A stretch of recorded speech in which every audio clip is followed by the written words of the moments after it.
Perhaps you've heard of the Wagner Group. They're Russian mercenaries. They claim they're not taking orders from Vladimir Putin, but I'm skeptical, and you should be too. At this moment, the Wagner Group is fighting on Putin's side in Ukraine, though not as effectively as many observers expected. Less well-known is the Mozart Group, mostly special operations soldiers from 11 countries who are training, advising, assisting, and equipping Ukrainians as they attempt to defend their independence and freedom against an imperialist and colonialist tyrant who also, by the way, regards America as his enemy. The Mozart Group is led by retired U.S. Marine Corps Colonel Andrew Milburn. His last assignment, Colonel Milburn served as the Deputy Commander of Special Operations Command Central, the headquarters responsible for all U.S. special operations in the Middle East. He's with us today, as is retired Admiral Mark Montgomery, Senior Director of FDD's Center on Cyber and Technology Innovation. I'm Cliff May. We're all pleased that you've decided to join us too, here on Foreign Policy.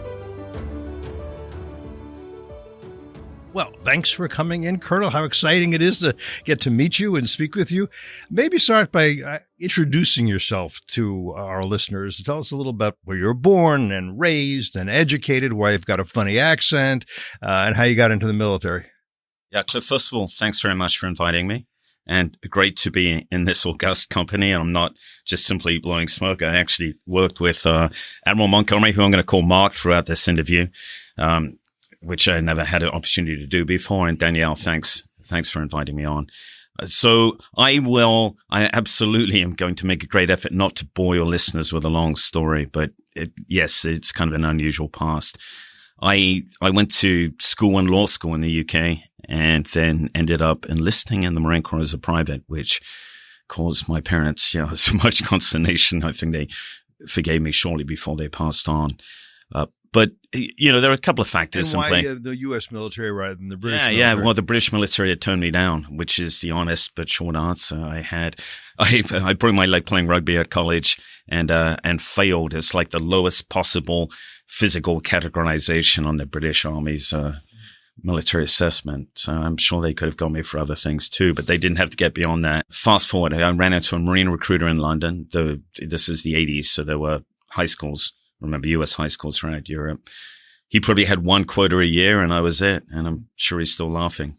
But I drove a very hard bargain. Remember, you had American citizenship and British. I had U.S. Yeah, my mother was American. I hadn't been to the States, but Father British, mother American. I'd seen all the movies. But I drove an incredibly hard bargain. Remember, I just graduated law school. I was guaranteed PFC out of boot camp, and get this, and most Marines will understand the joke here, and guaranteed infantry. On the basis of having been through law school. And then subsequently I realized you only got infantry against your will. You only got infantry coming in if something else had happened in your life, like too many traffic tickets, or you smoked marijuana between your initial, signing on the paper and showing up for boot camp. And start, before you tell us about your Mozart Group, tell listeners a little more than I did in the introduction about the Wagner Group. We didn't form the Mozart Group specifically as a counter to the Wagner Group. In fact, the name kind of annoyed me when someone came up with it, but it had already gained traction, and I know better than to go against a brand. I would argue we're different probably than any other private military company you've heard of. To your point, the Wagner Group, benefit of the listeners who haven't seen many programs about it, without exaggeration, the Wagner Group is a proxy of the Russian government. You just have to look at how it is. That's beyond the rumor stage. When you get the Russian foreign minister announcing, as he did in Mali, as he has done in Ukraine, where and when the Mozart Group is going to be operating, you can see that there's no pretense there anymore. But they still give the Russian government plausible deniability, which is another actually great phrase to get onto when we talk about the positive side of PMCs. Their track record is not good, both in areas of competence and their rank disregard of the law of armed conflict. And Mark, a little more on this, because tell me what you know, because a couple of things I've at least read. One is it's called the Wagner Group, despite the fact that Putin is saying, we're fighting Nazis. Yeah. Wagner was Hitler's favorite composer, and that's why it's called the Wagner Group, I understand. They've been fighting in places like Syria and Mali. I heard that they initially were to come into Kyiv and find Volodymyr Zelensky, the president, and kill him and kill anybody around him, but they didn't succeed in that effort. Anything that strikes you that listeners should know about the Wagner Group? Well, it's interesting now as their leader, Yevgeny Prigozhin, he's really been questioning the competence of the Minister of Defense and the Gerasimov, the head of the General Staff. And I think it would have been a hard push to separate Putin from those two, given their 20-year allegiance. But I believe the head of the Wagner Group, along with the Chechen leader, the two of them together are really starting to push Putin into a corner, which is an unusual thing. And so I think the Wagner Group, beyond the military advantage that Andy mentioned, he's exactly right. The rank disregard for international law is a perfect description of that organization. In addition, I think they're beginning to spread the kind of dissent inside the Russian government against the current leadership of the military. I will say the military didn't plan on Wagner. The Russian military did not plan on Wagner coming in. You're absolutely right. They're brought in later when Zelensky became to be seen as a center of gravity for the Ukrainian, government with his performance. They were sent in to assassinate him. That's true. Their original plans were to use their own Spetsnaz to grab the airfield just outside of Ukraine, outside of Kiev, I mean. And had they been successful in that, we might have seen a different war, a much more, a much shorter war and a much more negative war for the Ukrainians. But the failure of that, along with some other failures that subsequently happened with the Russian army, led to the need for the Wagner Group to start getting involved. Yeah, one more word I want to say, just because it intrigues me about Yevgeny Prigozhin, who is as you say, the head of who started. He's described as a Russian businessman and close associate of Putin, but he was a caterer and a chef, and he has created these great banquets for Putin. And there's just something I find really interesting about the concept of a villain who in his spare time is a chef and a gourmet. And by the way, Daniel probably won't remember this, but you guys may. There used to be there was a book and a movie called The Marathon Man. Oh, yes. The movie was with Dustin Hoffman. Daniel, you've seen it? Daniel's seen it. So, but if you remember, the villain in that is a Nazi dentist. That's right. Which is such a wonderful concept. That feeds on everyone's one of the most primal fear. You live in your mouth. You live in your mouth. So having a chef, caterer, a villain, somebody should do the movie. I wish I could do it. Yeah. So if you read the Panama Papers, if you look at the Panama Papers, the illegal Russian money that was stored there, you're going to find out that almost, not just his chef, but his gardener, his dog walker, pretty much everyone around Putin is apparently worth, $7 to $10 billion, right? And so, but he's really broke out, you're right, into this independent responsibility. And the Wagner Group, while the whole story's funny, the Wagner Group is a group I try not to laugh at. And didn't a bunch of Wagner Group guys get killed in Syria by the American Special Forces there? Weren't those Wagner Group guys? Go ahead. They were, yeah. Actually, that's a great example of the fact, we seem to have escalophobia when it comes to Putin's decision making. But you look at two times where he really has been confronted, or someone's calling his bluff. First time was in 2015. I think it was November or December. The Turks shot down a plane that came into no-fly zone, and there was a lot of posturing before that, Putin threatening what would happen if that was going to happen. And of course, he backpedaled after that and reached out to Erdogan. Same thing with the loss of between 250, 300 thinly disguised. Russian contractors, we already mentioned their proxies of the Russian government. Unconfirmed reports that there were actual Russian military personnel also among those casualties. And yet, Gerasimov right afterwards again he wants to talk. He's, backpedaling. So clearly no one's really reading the tea leaves on what motivates and does not motivate Putin when we talk about policy. And we should mention that Wagner Group have been in Donbass since 2014. Since 2014, people remember, was when Putin annexed, conquered and annexed Crimea, and also began essentially an insurrection in Donbass, eastern parts of Ukraine bordering on Russia, that has lasted all these years until this most recent invasion, when essentially Putin said, I'm taking it. I'm not going to do any more salami slice, and I'm taking the whole enchilada. And it's kind of interesting. He had not noticed the way the environment had changed so quickly. And I'm getting to a point actually that Mark made here. Everything from the intelligence reports he hadn't noticed about kind of the overhaul of the Ukrainian military. And on the human level, he totally misjudged the mood of the Ukrainian population, the reception. I mean, so massive intelligence failure. I would imagine, Mark mentioned the Wagner Group as being now kind of not a voting bloc, but an influential bloc, right? Because they have stepped in to cover shortfalls within the Russian army. You've also got the Chechens, who have shown their loyalty to the plan to invade Ukraine, which is amazing, by the way. Yeah, really, just people remember there were 2 Chechen wars. The city of Grozny was razed to the ground. The Chechens are a distinct people. They've been oppressed, and the kind of quislings among them totally side with Putin and are really thrilled to come down and slaughter Ukrainians if they can. That's a great privilege for them. And not only that, within the Russian military, they have loyalist status. So if you notice, you talk, and if you're reading or listening to interviews on the BBC's Ukraine cast, they're talking to the residents of Kherson, all these areas. Russian soldiers are no longer allowed into those towns. It's Chechens. Kherson is mostly Chechens? Well, the guys who are allowed to go into the town, they're either the Donetsk People's Republic or they're Chechens. So it's kind of strange. You got the Russian hierarchy within the army, and yet the people they trust most are not even Russians. And people should know, there are 2 important battles taking place, I would say, as we're recording this. Yeah. One is Kherson, and that's in the south. And if the Russians would take Kherson, and they would try to move to Odessa, and that would be disastrous because in the southern border, the southern Ukraine on the Black Sea would be taken. But if the Ukrainians can push the Russians out of Kherson or to defeat them there, that's a huge advance. The other big battle is, as you say, Donbass and Kharkiv, which was a city which Putin again thought would, from whatever intelligence he had, would be pro-Russian because most people there are Russian speakers, not Ukrainian speakers.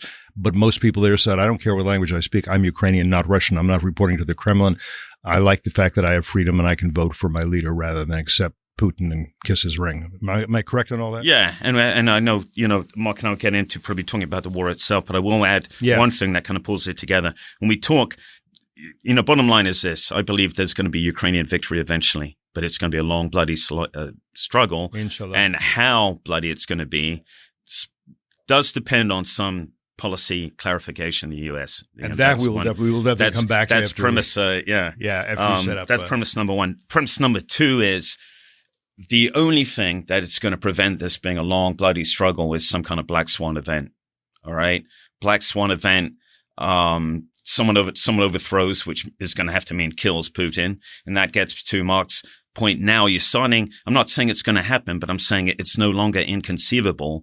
You're hearing rumblings from former loyalists, from military bloggers. Obviously, we're not hearing rumblings within the army because we're not positioned to do so.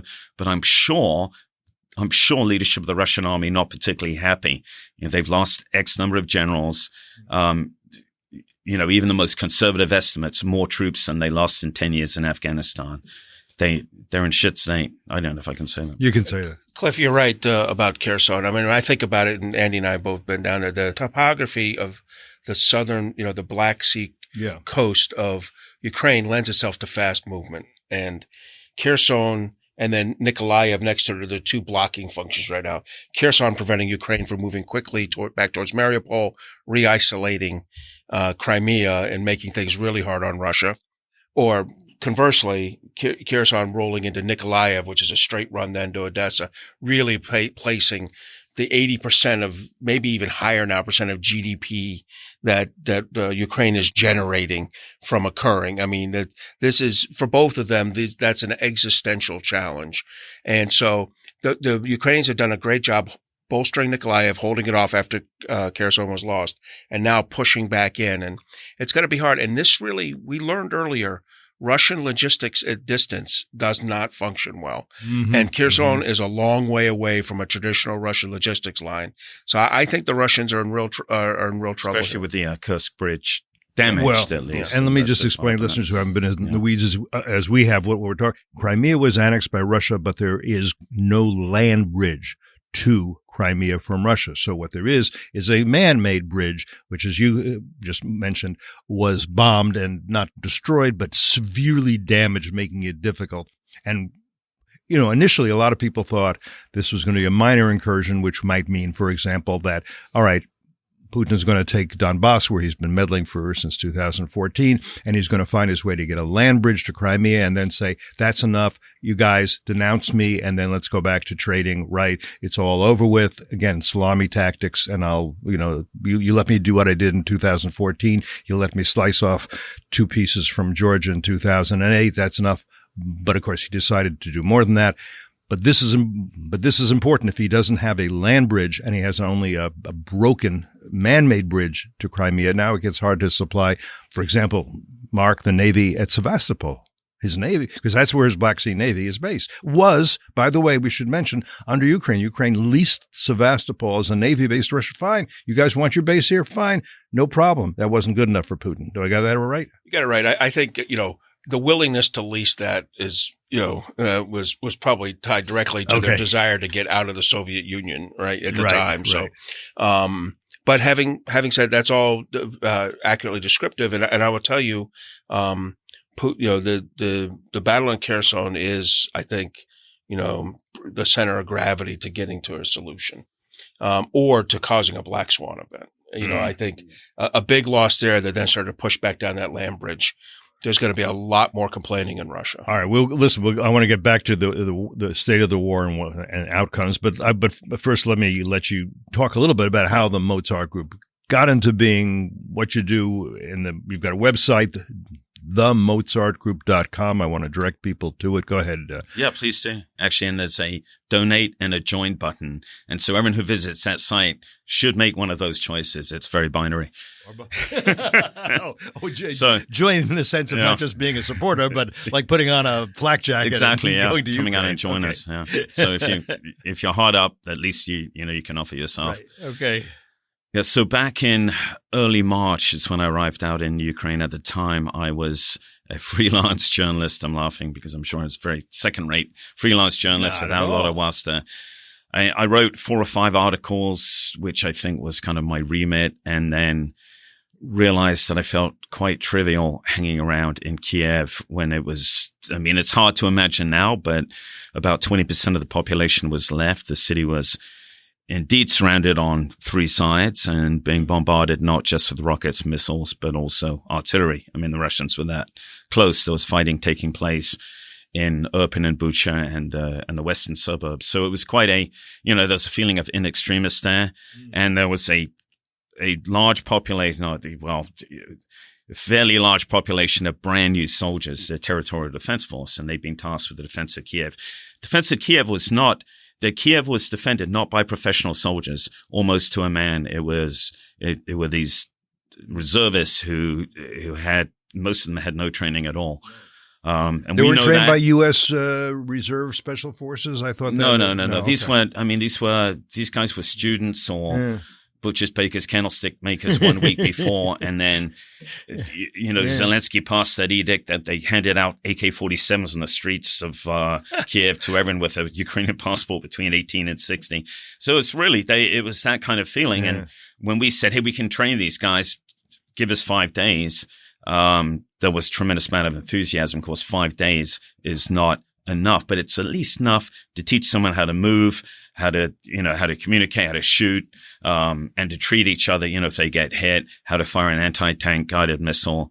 And we set up this training at the time. It's about 5 or 6 of us, happened to be former Marines. And then we lowered our standards a little bit, started taking in Navy and Army SF guys. But that core group, we were doing a very, it sounds crazy now. We're doing a like short order 5-day hit, from civilian to soldier. Now here's your gear and go and fight in the Russians. And they get in their POVs as the civilian cars and drive up to Irpin. And we'd get instant feedback too. They'd come back the next day and say, "Hey, some amusing stories. There's one guy we could not train to shoot a weapon. He was so cack-handed. He played in a band beforehand at college. And so in the end, his platoon commander just gave him a bag of grenades and said, just take these. And he came back yesterday with an empty bag. He said, this was awesome. So much easier than shooting. I think, A, they were caught up in the moment. Yeah. And B, with their own families and buildings behind them. I mean, their homes, there was no sense of fear. But interestingly enough, the morale was sky high. There was never a doubt in their minds that they would throw the Russians back. And I think that counts for a lot. A bunch of questions, but also just say you've done some very good journalism. I know you have. You've written for The Atlantic. You've written for War on the Rocks. You've written for Task and Purpose, which is a publication read not least by my son, who's a infantry officer. Excellent. And you've got a memoir titled When the Tempest Gathers. So people should also, buy that and read that. Please do. Yeah. I get 10 cents for every book sold on Amazon. Hey, we've got so many listeners. This will make you a millionaire in no time.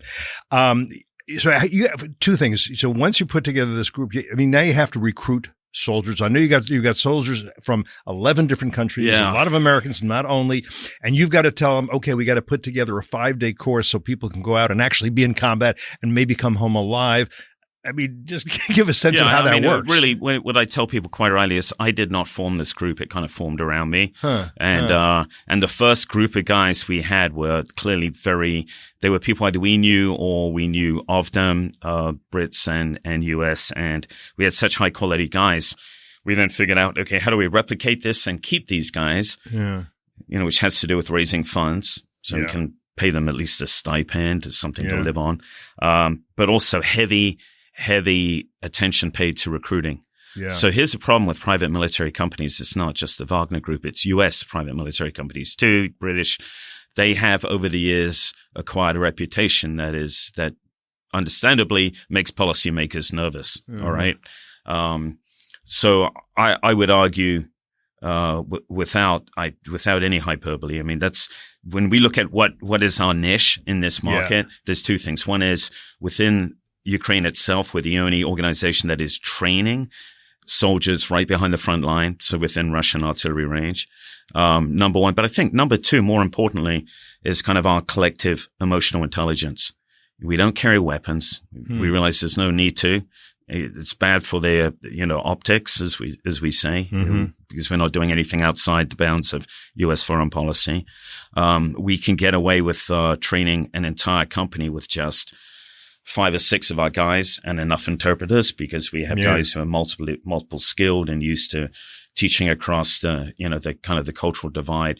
So all these things are intangible, but they're immensely important when you're establishing a brand and a reputation.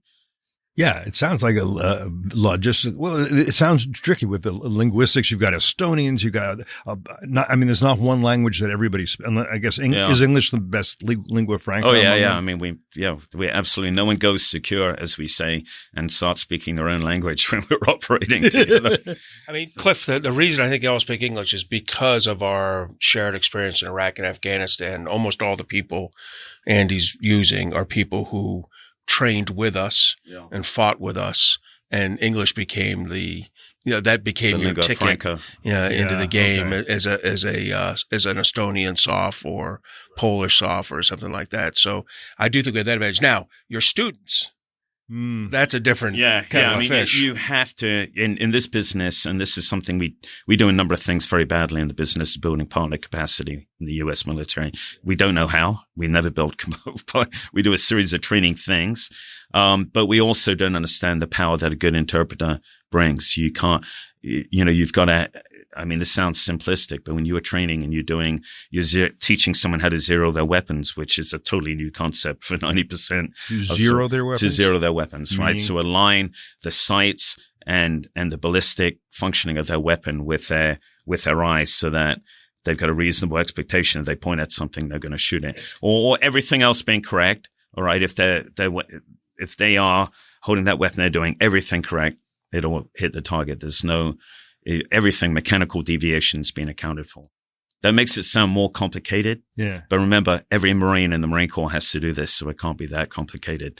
But it's something that is a game changer in marksmanship, right? Right. So two things on that. One is the New York Times did a feature on you. I used to work at the New York Times as a foreign correspondent, editor, right, a reporter. I have my differences with them nowadays, but it was a pretty good feature. I mean, it seems like how did they treat you fairly? Yeah, Jeffrey Gettleman is the guy who wrote that. Strangely enough, I'd read his book before I even met him. He wrote a great memoir about his time as Africa correspondent for the Times. I was an Africa correspondent for the Times. Were you really? Yeah. You should read his book. I guess I should. Yeah. I would read. It'll make 10 cents. Okay. It's a good. So I knew of him, and then he's also a friend of a friend. So I was introduced, and it never really. It was never really felt like, hey, Jeffrey's writing this article. It was Jeffrey and his cameraman and his security guy hung around with us for a while and brought us, kind of it seemed as though a lot of bad luck, although Jeffrey will forgive me. As he accompanied us, we were strafed by an Su-25, caught in a grad fire for effect. And it was almost as though it was all manufactured by him to get this great story. Was the security guy carrying a weapon? No. All right. Otherwise, that could have been the problem. Yeah. One thing I want to point out, because Cliff, you mentioned earlier, you asked if they had been previously trained by the United States. And I think that hits an important point here. Mozart Group's filling a gap, right? There's this gap. There's the Ukrainian army and the former Ukrainian army soldiers, a large percentage of which have been trained by U.S. or NATO forces at training facilities we built outside Lviv in after the illegal annexation of Crimea. And as you know, Brad Bowman from our team has talked with General Dan Hokanson, who's head of the National Guard, who, told the story of, almost 1,000 touch points. That means 1,000 different training events from squad to platoon to even company level. So I think, where the United States made its impact was kind of where we would expect them to on current and former Ukrainian, active duty service members. That's who I think we made the impact on. But of course, that's not much more than that is required. I mean, that total is probably over totality 100,000 Ukrainians. But, in the end, 3, 4, 5, 600,000 Ukrainians are eventually going to have to hold that AK-47. And over time, and many have and have cycled through this, and some have been injured and wounded. And killed. So tremendous attrition, on the Ukrainian side too. Much is made of the Russian side. But think about this. So, back in May, Zelensky said we're losing 50 to 100 guys a day in Donbass alone, right? Dead.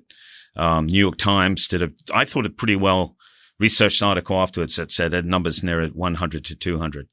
Okay, the height of the Vietnam War with 400,000 guys in the field, Americans, there was 1 week where the U.S. lost 200 guys. And that was big news. That was, hey, we can't sustain this. So you think an army 40% smaller, that many in 1 day, possibly at least that many in 2 days by the president's own admission, day after day. And you can see why they have a regeneration problem. They haven't gone to general mobilization. Their problem is, though, getting the guys who are volunteering. They have no shortage of volunteers, getting them trained, equipped, and in uniform, because they have no one to do it. All their instructors, everyone went to the war. Spend a moment on the training of Russian soldiers, because Putin has done a recent call up of 300,000. You say he's going to bring in. Yeah. I think they also are getting about a week's worth of training. My impression is that the training, and I've read various, is not very good. That these guys are going to be cannon fodder, or the Russian phrase, by the way, is more colorful. It's cannon meat is what the Russians call it. Yes, sadly true. But that's what you understand too. These guys are coming in either from prisons or from as many as possible from prisons. And I think you've talked about the prisoners are not great, do not make great soldiers because they have a problem with authority. They bring in, of course, people from the boondocks whenever they can. Yeah. Minorities. People don't realize that a lot of Russian people who are called Russians are not Russians by ethnicity. They're Central Asians or Asians. And now, but more and more, they're being grabbed off the streets in places like Moscow and Petersburg, and they're reluctant to go. So they're probably not eager to be trained. And from what I hear, and again, enlighten me, they're not trained all that well to go into combat. Training the Russian soldiers certainly has been an endemic flaw that's come out in this morale and a lot of other things. Include the reforms that supposedly have taken place in the military since 2008 were on paper only. And the problem, and we've got some great Russia analysts in think tank land, but in the end, where do they get their information? It's from the Russian army, right? So, we propagated this image. However, and yes, Russian soldiers turned out to be really bad, but we've got to be careful of overstating that because the Russians do a number of things very well. Very good at artillery, very good at counter battery fire. We've seen if we're near a Ukrainian mortar or artillery position, they fire, we're moving as fast as we can because the standard is within 4 minutes. You start seeing rounds coming in. They're very good at electronic attack now. They can barrage jam an entire area very effectively. They cut down, obliterate communications with the Ukrainian military. I know because we can't use our own radios as soon as we start getting near the front, and they can shift from that very quickly to point jamming, bring down drones and such. And they've got some good infantry units. We saw a prisoner the other day, one of our partner brigades, and they were like, yeah, this dude is definitely, he's been trained to resist interrogation. He's got, he's very well equipped. He's got all this stuff. So there are units there that are certainly worth something. Sorry, go ahead. No, a couple of thoughts on that. So first, you're absolutely right, Cliff. It's great to watch. Russian TV showed Putin, at a training facility, and then these guys, first of all, clearly previous soldiers and, incredibly fit. If they'd been in their t-shirts, we might have seen the army tattoos on them, but they were, in perfect gear, all the battle rat, all the, Kevlar they needed, all the uniform. They had a rucksack laid out with everything they need. And Putin, kind of hugged them all, did his thing. And then the next day you can see Twitter, you could see Twitter stories from soldiers like, well, here's the camp I'm in. They go around. There's like three pairs of boots for 50 guys, 4 guns. No one gets to shoot around. And the next, now they're being frog marched and thrown on a train to get down to the front. And I think I look at the Russian army as 3 distinct units. One is the high end units, both their special forces and some of their infantry. And Andy's right. Some of them have got that right. Those tend to be ethnic Russians and career soldiers. The next group are the ones they've kept out east for them. And those guys are being brought into the war. And I think they're a little cannon foddery. And again, talk about infantry, not artillery and EW. And then the third group is going to be this group of 300,000 or maybe 100,000 that really generates out of it. And I think they're going to be even worse. But their job, those last 2 groups' job is to move on the field after artillery has been successful. And I think that's why we get fixated with like HIMARS. I love HIMARS, and I love really the Gimler's guided missile launcher round system that go with it. That's the actual round. Some of the best weapon systems we've been giving the Ukrainians. It's certainly the highest, longest range and highest technology weapons we've given them. But it's equally important is that we've given them 20 times as much, M170, field artillery and the counter battery radars that go with it. And that's where the Russian 4 minutes, I'm hoping, is a Ukrainian 2 minutes, where they see a Russian round come out and their counter batteries going down. I really like what you said. The problem with us in the West, in the United States, we're notoriously prone to this. We fall in love with platforms, and everything becomes about platforms. From revolutionary military affairs to now recognition that drones and weapon systems like ATACMS. Or HIMARS, they don't have ATACMS yet, but HIMARS they may, give us Mark thinks they should. They give us a tremendous capability, but in the end, it's the ability to conform, to understand what these things do, and what they do is simply what every army has sought to do throughout the history of warfare. That is, gain standoff from seeing, gain standoff from killing. Explain what standoff is. It means seeing the enemy before he can see you, fixing and then killing him before he can see you. And so everything that enables you to do that are tools, but figuring that out and how to do that is the machines can never can never take the place. That's not my anti-technology piece. I'm a big believer in technology. So, on getting back to what Mark was saying, which he's absolutely right. So what the Russians have done, as whatever our impressions of their army as being a paper tiger, they have adapted.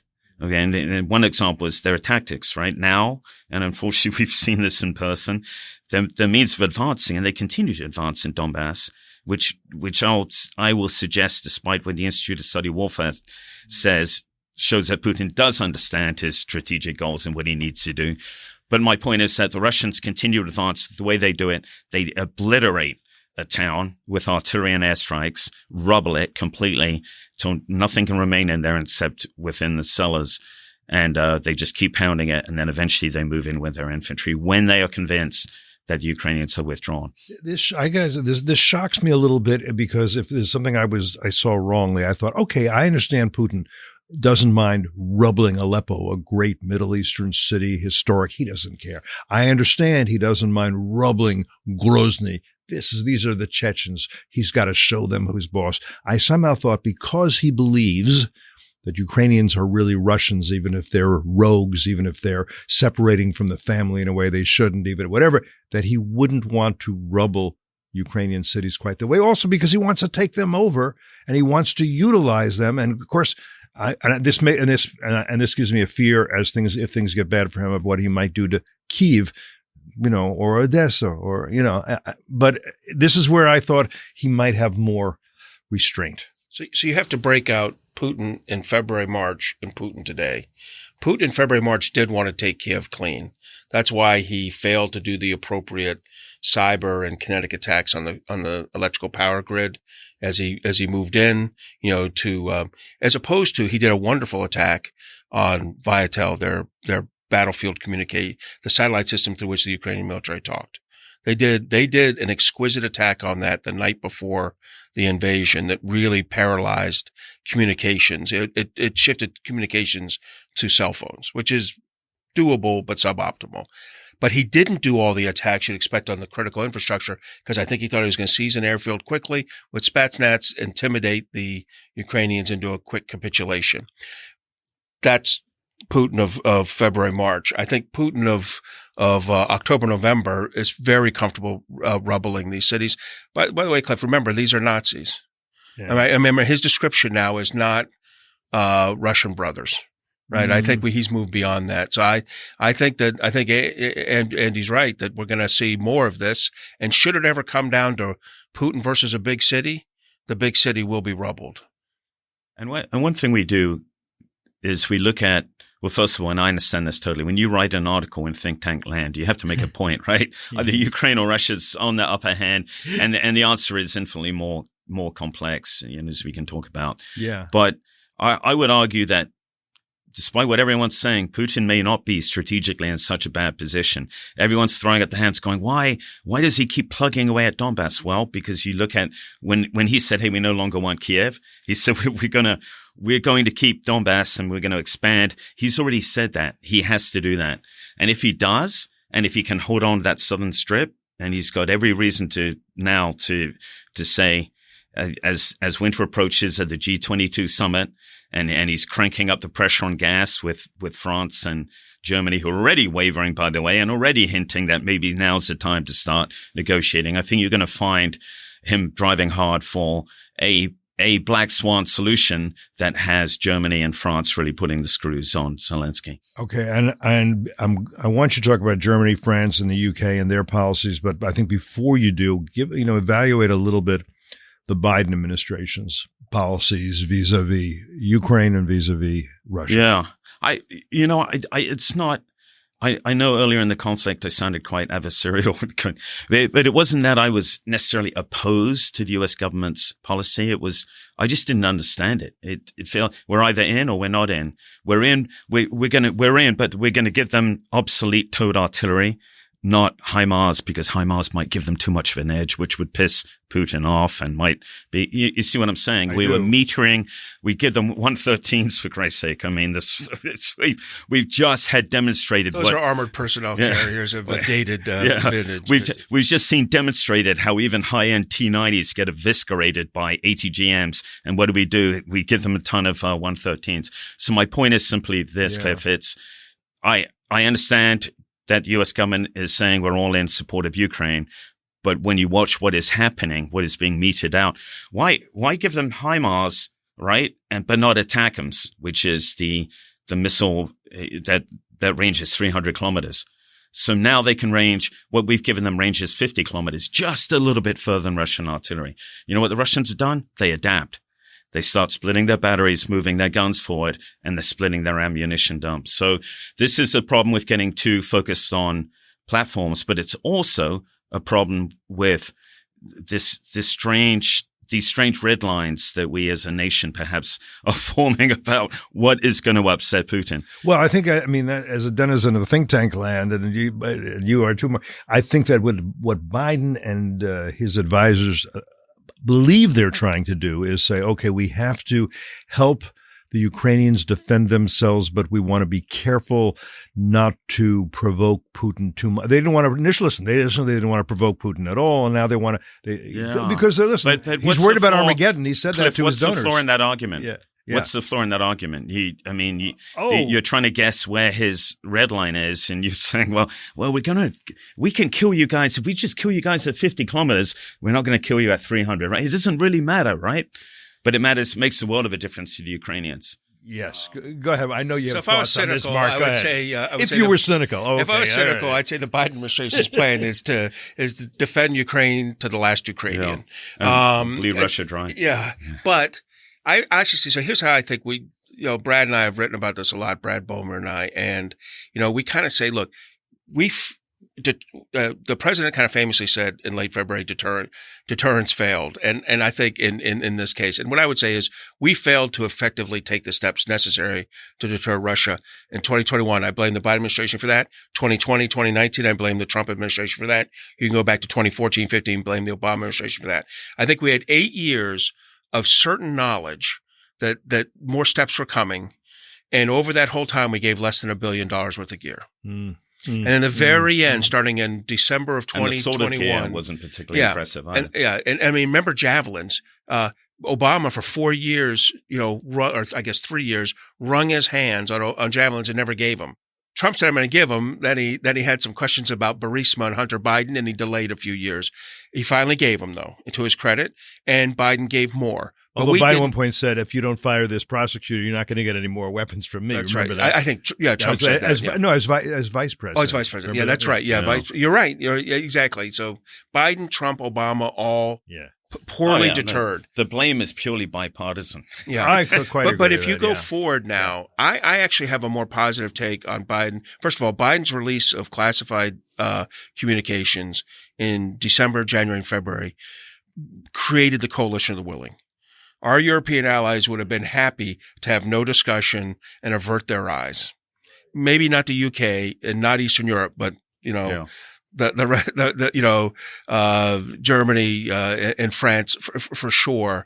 And so I'm very comfortable with what he did there. I think that was good leadership by him, Avril Haines, Jake Sullivan, whoever cooked that up.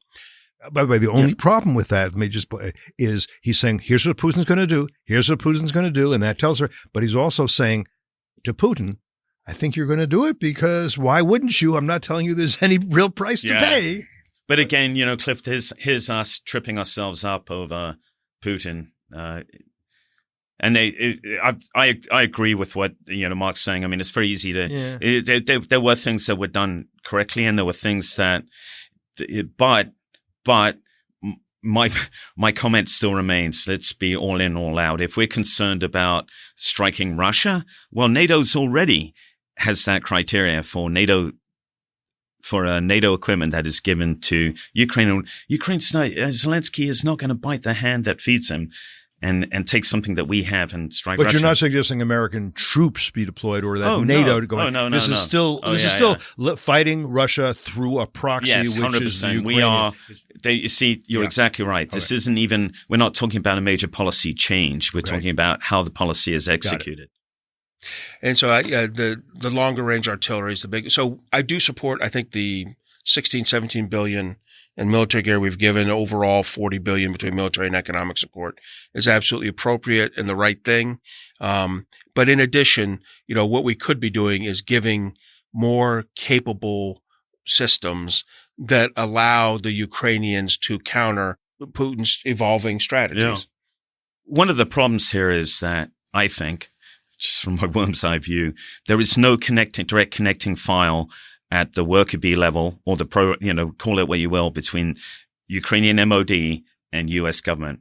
So what that means is that the stuff that we are providing is not based on any real demand signal. Right. It's not or a specific demand signal. Whereas the British and the French, so the French have just given, what's their self-propelled artillery, the Caesar. It's a really capable system, and the French just basically gave to Ukraine about a quarter of their entire stock. Really? Why?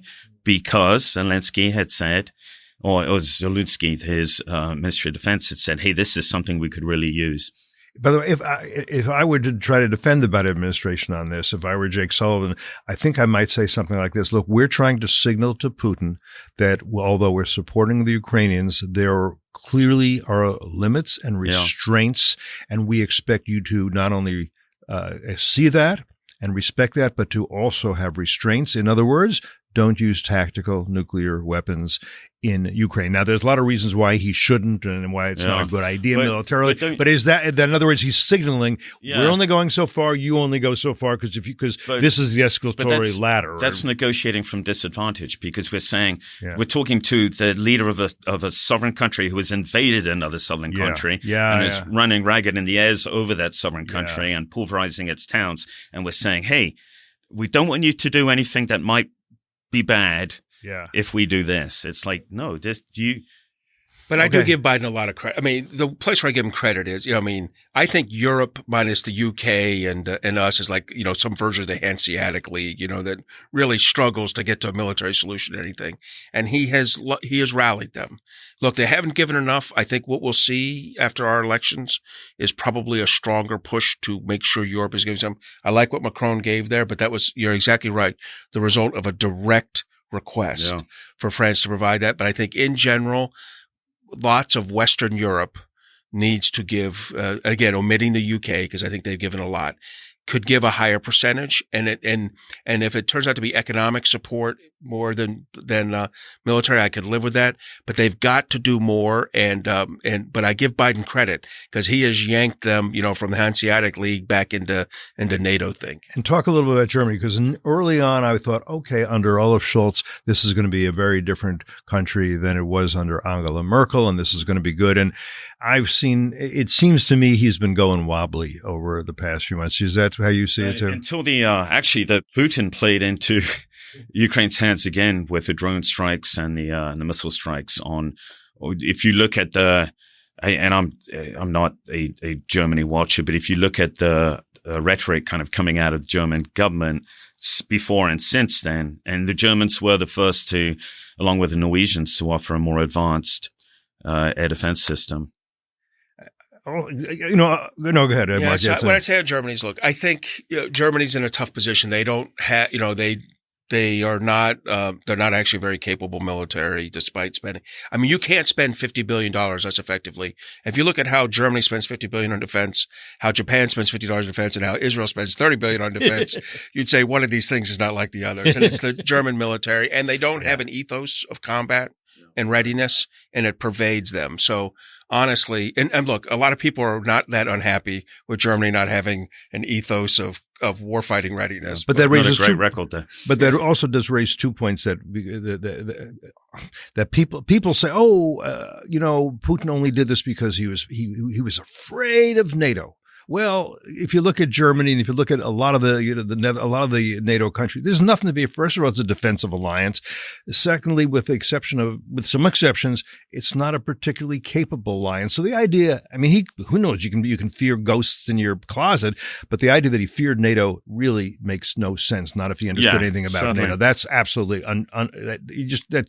you can't say he invaded Ukraine because he feared NATO. This was a defensive move. That people are saying that on the right and the left, the isolationists, and it's nonsense. I mean, some arguments are just, it's hard.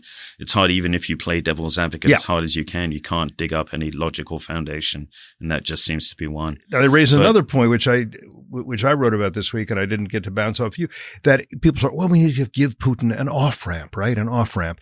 If he wants an off-ramp, there are people he would discuss that with, and they include Olaf Scholz, they include Emmanuel Macron, they include Silvio Berlusconi, who's his friend, they include Modi of India. There's a lot of people who could say, hey, guys, get me out of this. Give me a face-saving way. And so that's how the diplomacy would work. I think that's coming. I think you're going to see that if he's rational and if he doesn't want to die on this, hill. I think he's got to win what you said, though. He's got to get back of those 4, autonomous areas that he's annexed. He's got to take back enough of them that he's negotiating for a position of strength. And then he says, "What? I'll agree to a ceasefire in place, and I'll agree to an armistice, not a peace agreement." And then, I mean, is that how? So I guess we're getting to that's where you got to start. Get to the point of what are the possible outcomes? Because I hear people with some hysteria in their voice say to me, wait a minute, but what's the outcome? I mean, if it's not a diplomatic solution, what are we going to do? And what does it mean to win? And I'm not saying we know exactly, but you obviously have some ideas that if he went to Silvio Berlusconi and said, my friend, let's figure out a way to get me out of this, but I can't have a terrible loss. I can't be the defeated and humiliated dictator. That's not how this works for me. To answer your question, for Ukraine to win, aside from that black swan event of Putin being annihilated, the only vision of Ukrainian victory is every single Russian expelled from Crimea and Donetsk. That isn't me just doing crowdsourcing. I mean, you can listen to Zelensky. I know that's what Zelensky wants, but is that a negotiating position or an end position? About that is that the Ukrainians previously were kind of, after 2014 about Crimea, they're like, because Crimea before 1954 was part of Russia, and then. And by the way, a lot of Ukrainians after 2014 left Crimea for Ukraine proper. A lot of Tatars left because I've been to Ukraine more than once, and I've met in Kyiv. People said, I wasn't going to live there under Russian rule. I moved. But what has changed that now is that to a man and a woman now, it doesn't matter who you ask, they're saying every Russian has to be expelled to include Crimea, to include Donetsk and Luhansk. That's the hard part about this. Anything short of that, Ukrainians will see as defeat. And of course, Putin, anything short of being able to hold on to the eastern province, Luhansk, Donetsk, and probably the majority of Zaporizhia and Kherson. Those are irreconcilables, and that is why I'm saying you need a black swan event to break that. So we don't see an outcome at this point. We don't see how this ends. And the longer, to your point about a ceasefire and armistice, the Ukrainians know that is time for Putin to consolidate and get the Wagner Group up and running in Ukraine and causing all kinds of problems. And Ukraine's economy remains in the shit as Russia gradually recovers. It's a lose-lose for Zelensky. And I think of the German chancellor and the French president think otherwise. They really just aren't.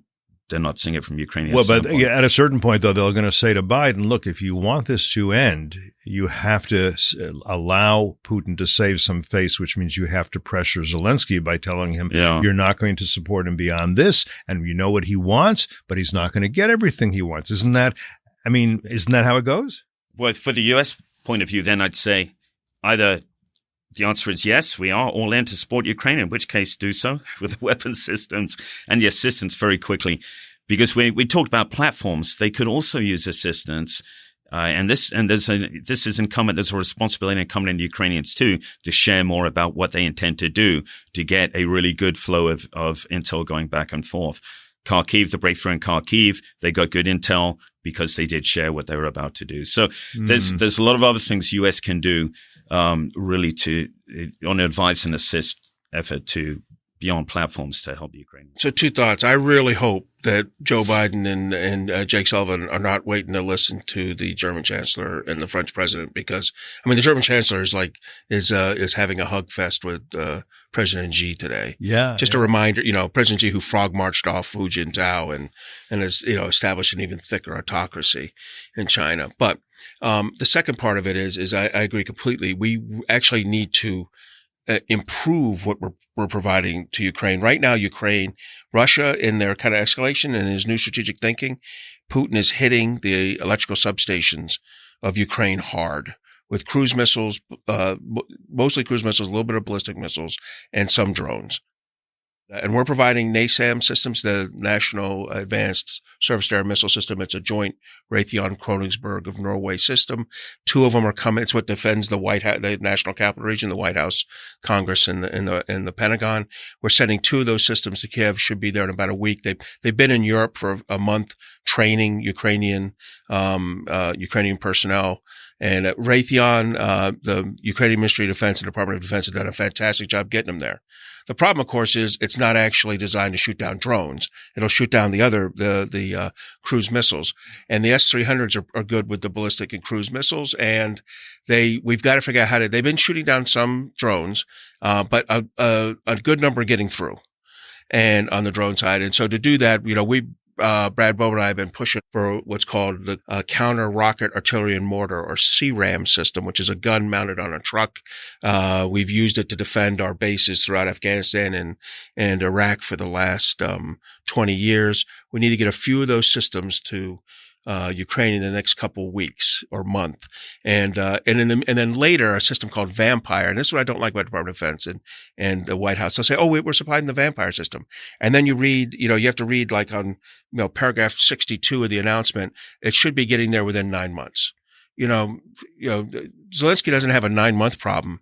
He has a 9-day problem or a 9-week problem.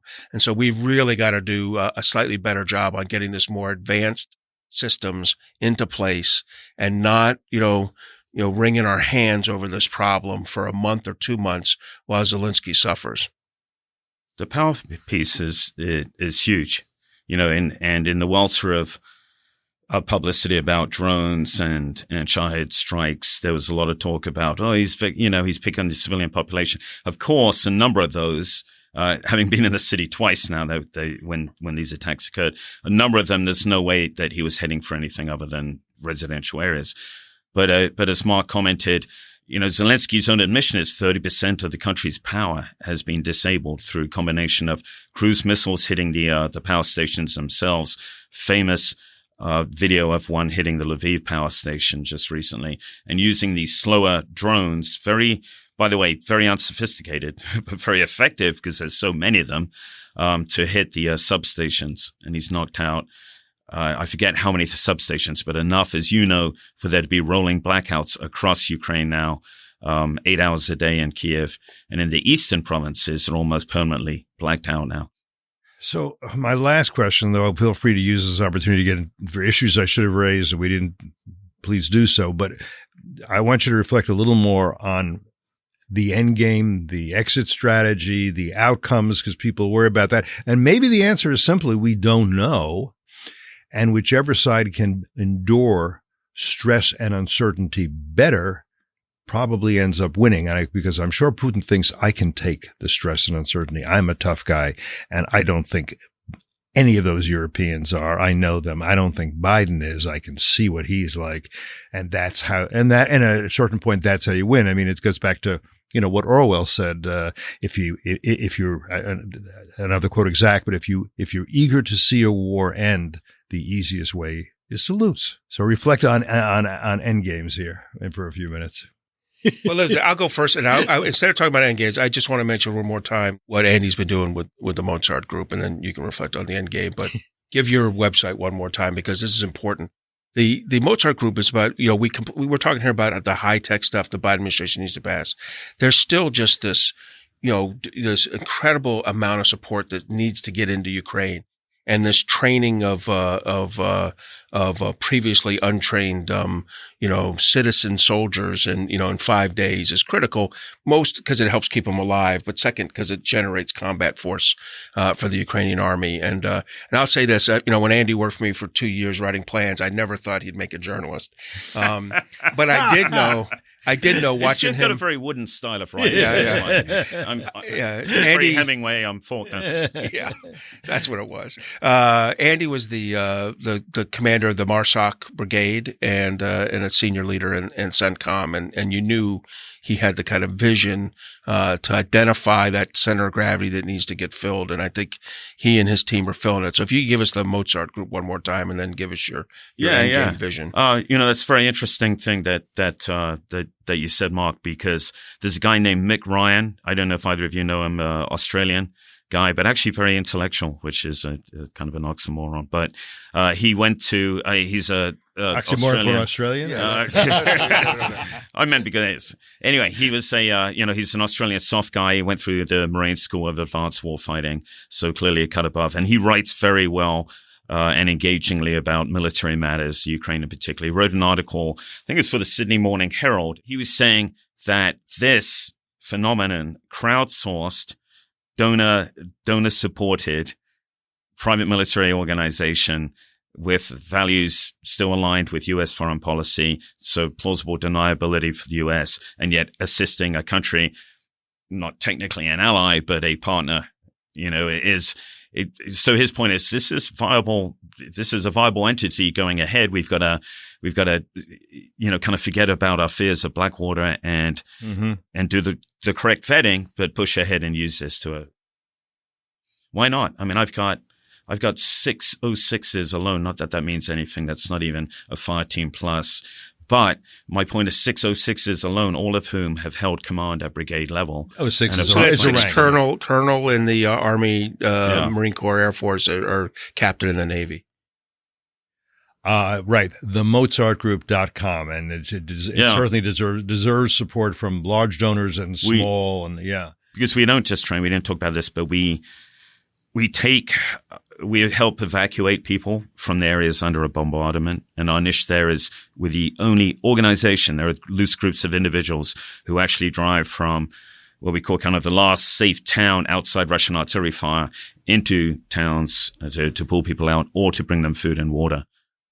It is vital work, but I'm going to push you to give me just a few more seconds on outcomes and how you see it. Or you can say, we don't know. Yeah. We just have to do the work and see what happens. Well, I don't know, but I think we've talked about there's a couple of black swan events when Putin gets overthrown or Putin or Germany and France get enough people on board and pressure Zelensky that less effective. I think that aside from that, it's hard to envision a win on the battlefield alone without with some game-changing technology for and either side. Yeah. Effort, it really is, and that's the problem. That's why I can tell you I don't know. Cliff, I'll give you two thoughts. One, it's going to be a tough winter, even if it's not super cold. Yeah, which it probably will be. Yeah, it's going to be a tough winter because this is where there's not exciting news that the United States has to be. We are historically are not the best persistent ally and friend. We tend to get excited at the front and, unhappy at the back. And then that middle we got to do. So first we got to do that. The second is I'm very fearful that the planting season hasn't happened in Ukraine this year, which means next year's, grain, supply for the Maghreb, for the Middle East, for Africa is going to be horrifically low. And this is before the Russians screw with the internal movement again in the spring, the harvesting in the summer, or the shipping in the summer and fall through the Black Sea. So as bad as we thought grain was this year, I think grain next year is going to be even worse for the world. This has been fascinating, in some ways distressing. I've learned a lot. Colonel, thank you so much for coming in and for sharing this with us. Really grateful. Well, thank you for inviting me. It's been awesome. Thank you, Mark. I always learn talking to you, and I enjoy doing it. And thanks to all of you who have stayed with us for all this time. I hope you've learned a lot, and I hope you've been fascinated, too, here on Foreign Policy.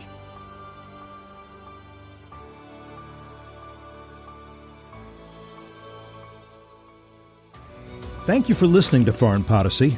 If you found the program worthwhile, we suggest you subscribe to Foreign Policy on iTunes, Spotify, Google Play, Stitcher, or wherever you prefer to listen to your podcasts. Send us your feedback, your questions, your ideas to foreignpolicy@fdd.org. For more information about this episode and others and about our distinguished guests, visit us online at fdd.org. Until next time, I'm Cliff May, and you've been listening to Foreign Policy.